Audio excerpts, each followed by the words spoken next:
मग ते काय करायचे, ते सुद्धा बाबांच्या मदतीला यायचे. मग एकमेकांच्या सहकार्याने ते पूर्ण गाव स्वच्छ करायचे.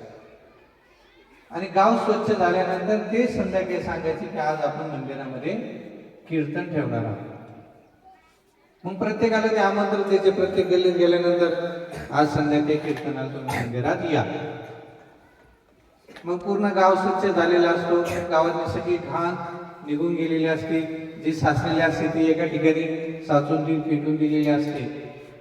आपण जशी शाळा स्वच्छ करतो तसं गाडगे बाबा त्या काळामध्ये गाव स्वच्छ करायचे. मग संध्याकाळी गावात आल्यानंतर त्या ठिकाणी ते मंदिराच्या ठिकाणी बसायचे आणि त्यांचं कीर्तन प्रबोधनकार असायचं.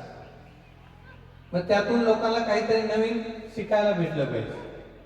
आपण बरेचसे महाराज, बरेचसे कीर्तनकार पाहतो की ती भरपूर देवाची अशी आराधना शिकवतात. देवाने केलेल्या चांगल्या गोष्टी आपल्या